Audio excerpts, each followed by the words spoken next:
Being home has made me feel so hungry. All I do is eat all day. And now my next dilemma is, what do you think I should eat? Should I have some pizza or a nice big cheeseburger? Pizza or cheeseburger? Can you help me decide? Go ahead and leave me a comment. Let me know what you think. So now let's look at the second problem set for day 4. We are still multiplying fractions visually, but in this type of example, they don't give you the fractions. You have to look at your visual model and figure out what are your fractions. So again, we begin by counting the columns. So let's go ahead. 1, 2, 3, 4, 5, 6, 7, 8. I have 8 columns. So my first denominator is 8.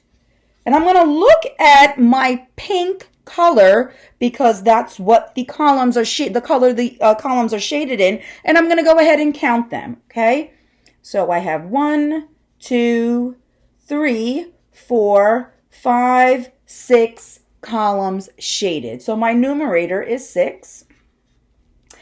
Those are my columns, and now I am going to go ahead and count my rows. So I have 1, 2, 3, 4, 5 rows. So my next denominator of rows is 5. Looking at my rows, how many rows are shaded in? I have 1, 2 rows that are shaded in. So I will go ahead and write a 2.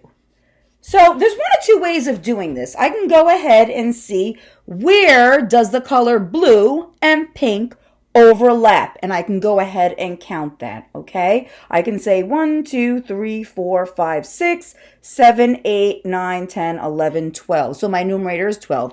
Or I can multiply across and say 6 times 2 is 12. So my denominator is, you can look at the visual diagram, you can count how many boxes you have, or you can look at it as an array and say I have 8 times 5, which is 40, or you could just multiply straight across now that you know what your fractions are and say 8 times 5 is 40, and my answer is 12/40. So go ahead and try this problem set, and I will see you tomorrow in day 5. Bye-bye.